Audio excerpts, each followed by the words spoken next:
Let's have a look at the chimps, guys. Chimpanzees.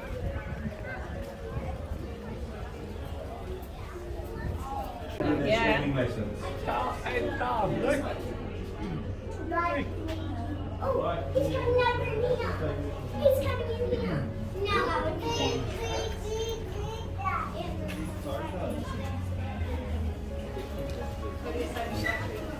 Charlie. I think they're climbing by themselves. I'm down here. She's feeding He's baby. Just a little bit. Well done. Hello. He flipped. I'm the mum. Oh.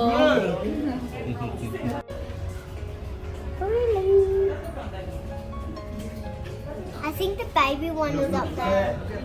Oh my god! Look at his bottom.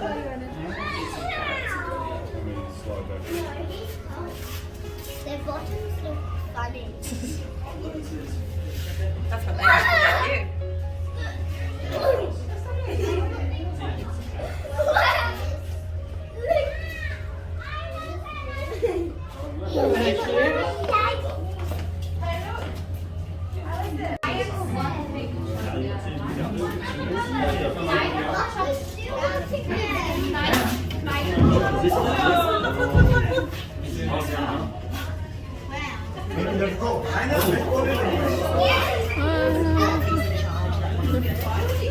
Fighting.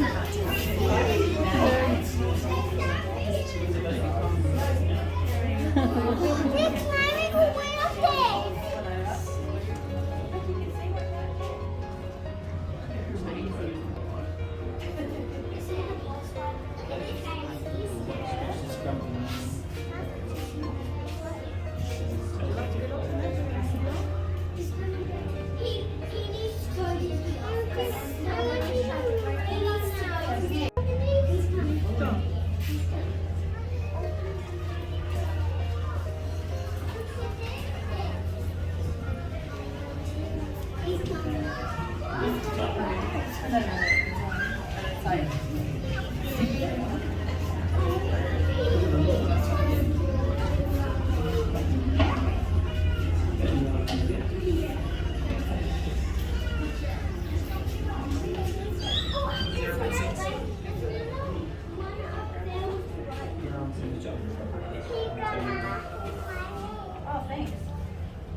Were you there? Were you visiting the zoo when you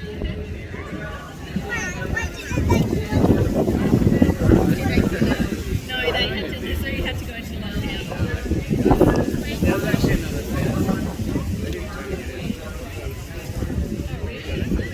Look, it's carrying its baby on its run.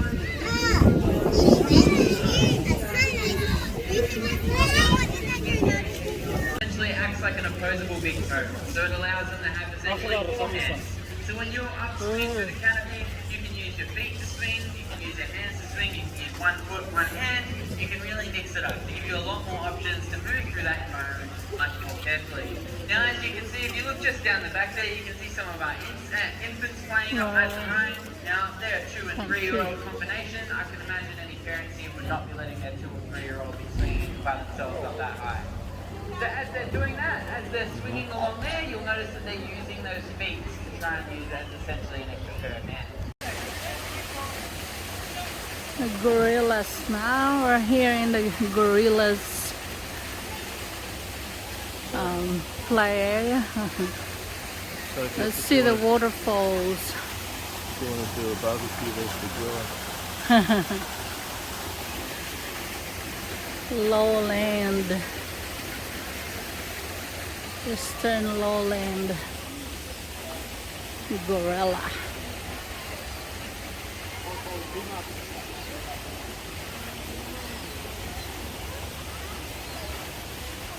It's eating.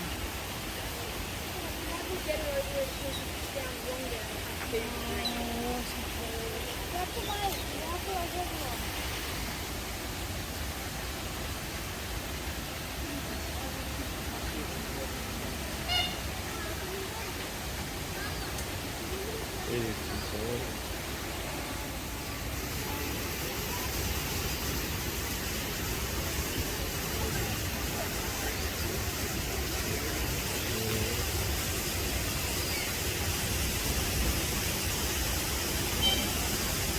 Where's he going?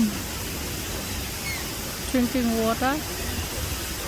Oh, he's getting that food. Oh, he entered the other one. Ah. Okay. So he entered the crate and then goes to the other one there. Hungry gorilla.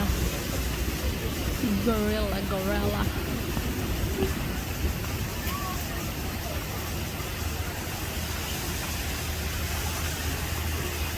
The other one there is eating a thing.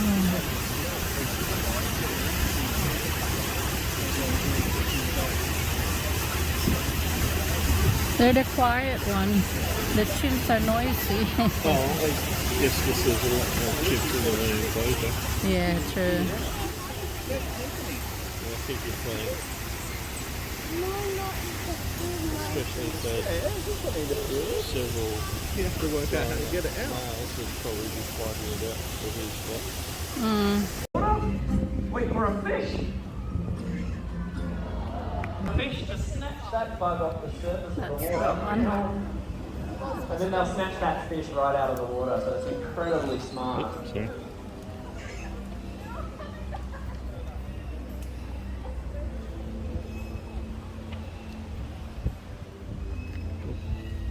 We don't always get as favourable winds as this, so it's quite nice to see Dixie doing his thing. Like that, we got one more piece of Dixie. We'll wait till he comes around again. There we go, last one, big guy.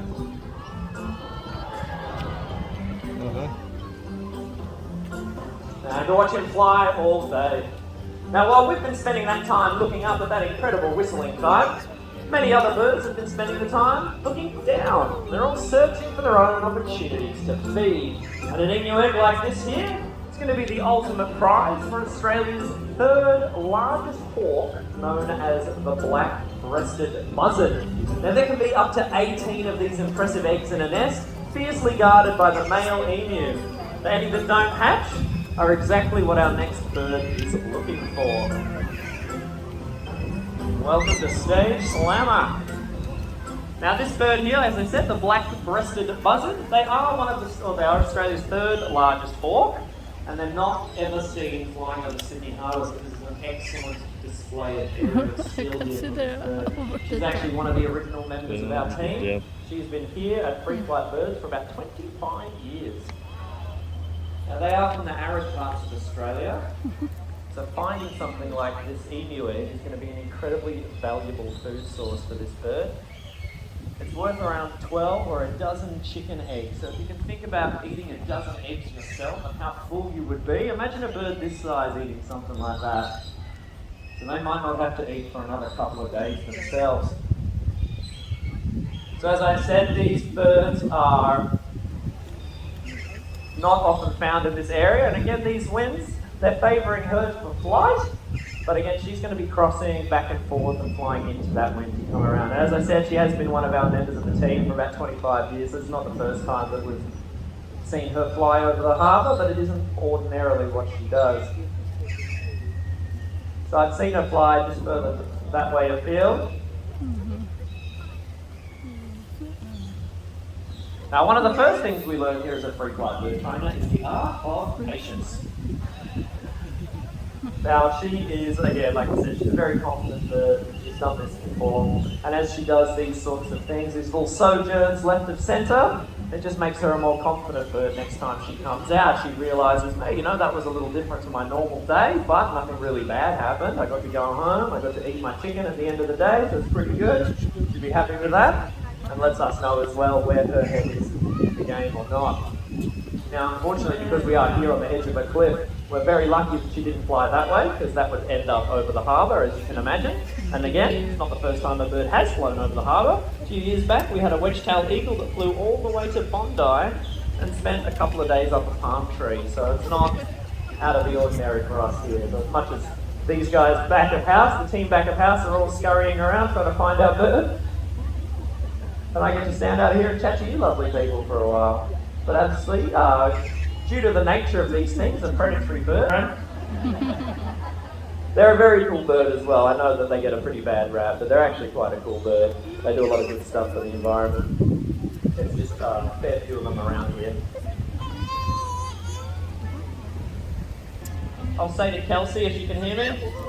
Kelsey, we have a visual here on stage. Don't worry, she's now landing, or it looks like she's landing on concert halls, and in fact is now airborne as well, so she's out over the harbour. Yeah.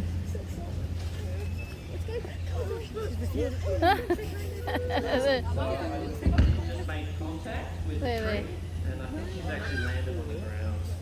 Yeah. It's too close. No, it's too close. Actually, Yeah, call it a glove perhaps, and then send her back to stage so she can have success with this behaviour. So as I mentioned, we have a lovely member of our team, Kelsey, behind there. Give her a round of applause if you like, first responder.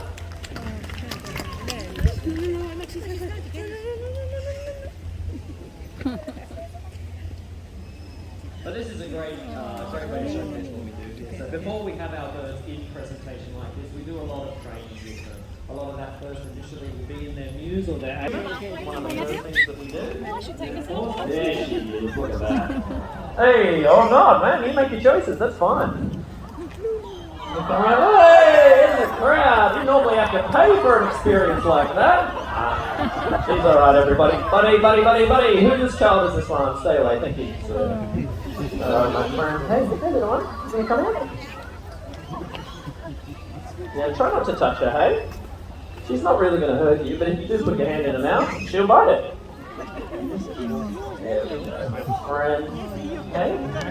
Yeah! Success! Well, everyone, this is Slammer.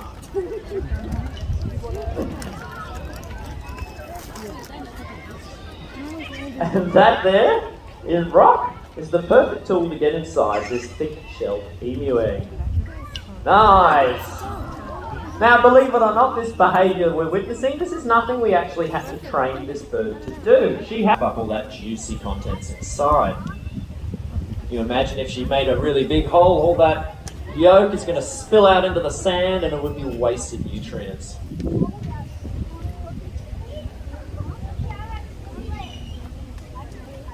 Now, if you hadn't cottoned on already, it's not a real emu egg. We actually make these out of plaster, make her a fresh one daily, and we make sure there's some food inside as well, so she's well rewarded for all the hard effort she has to go to put in. Nice! And so hey, well done, Slam. We put on a great aerial display, and a really cool use of tools. Just missed one behind you, my love. There you go. One more for good measure. Show the egg who's boss, yeah?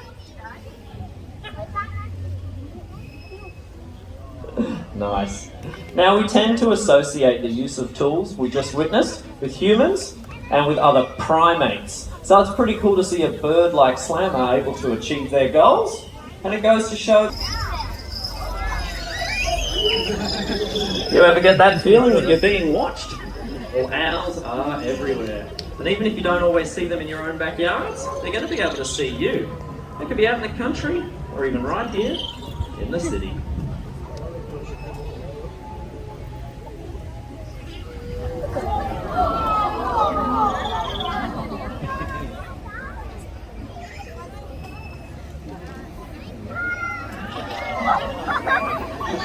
Everyone, this is That's right, using those powerful feet they have, they can take down birds that are as large or even larger than themselves. Pretty impressive hunting.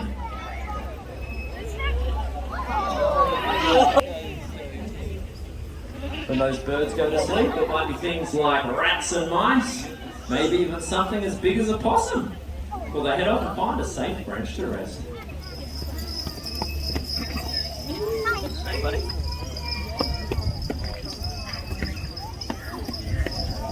We're everywhere. But it's okay. I can honestly say though, since Ridley has moved in, all the rats... But also they've found their way into our everyday language. So whether you like Mentari here ruling the roost, or maybe you're a mother hen who's watching her chicks fly the coop. You may also be like me and put all of your eggs in one basket. But however you identify with these birds, you really don't have to look much further than your own backyard to have an everyday connection. Thank you, Mentari. We as humans have... You know, as we're expanding our towns and our cities, we're making all sorts of changes to our landscape. And unfortunately, not all of our birds and animals are able to adapt to these impacts.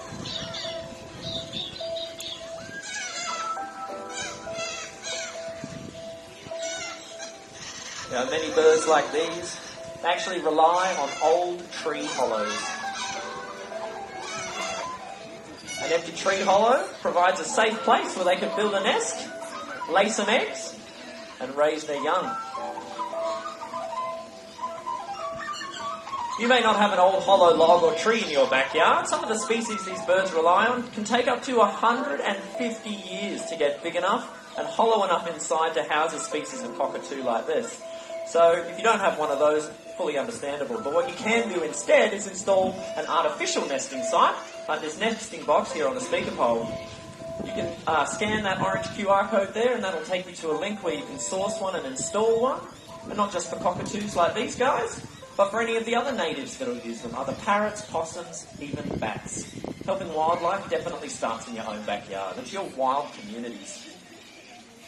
Now, going home and installing a nesting box, it's a really worthy cause.